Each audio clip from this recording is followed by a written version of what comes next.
an official Happy New Year to you. I am so excited for a new year. Last year had a lot of challenges in it. Um, I did a better job of viewing them as challenges to work with skillfully and gracefully. Not perfect by any means, but starting to have more of an attitude of appreciating things that happen. So, summing up the year, powerful was my word. And I feel like that is where I applied it a lot. As I'm making this video, our daughter is living in the midst of where all the LA fires are. Been tested to stay calm and centered and think about what can I do and what can I not do? What do I have control over? What do I not have control over? And most of that I have no control over, right? Except that I can be there for our daughter and help her to stay calm and make good decisions or be a sounding board if needed. And also not to give my advice if it's not asked for. Ha! Hooray! Progress. Our son has left school where he had a big dream for basketball. And short story, his room had mold in it, and he was sick the whole semester because of mold. And because of that, his trajectory has changed. He drove 12 hours last Sunday, came back to Vermont. He's going back to his old school just to make sure he stays in school and stays on track.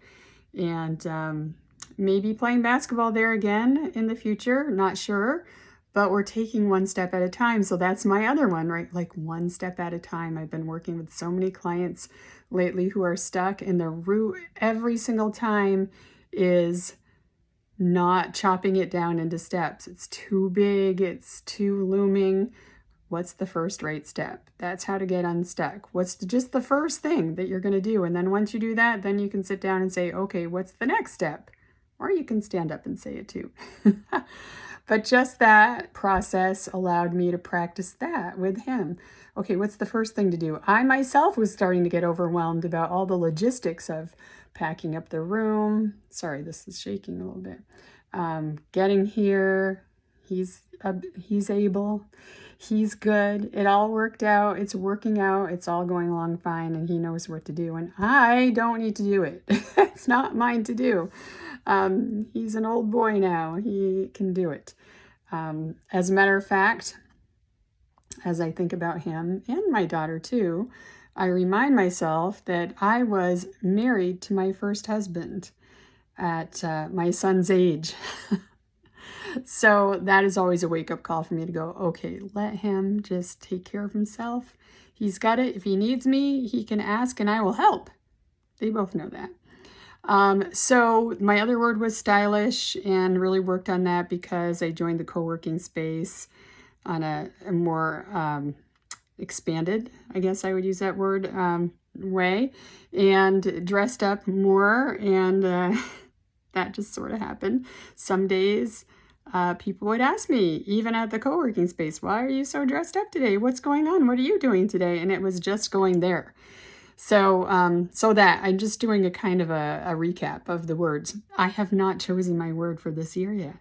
So I want to say to you, if you haven't chosen a word for this year yet, it's okay. You can keep thinking about it. What is the year starting to feel like? What do you think you want to apply to all the areas of your life this year?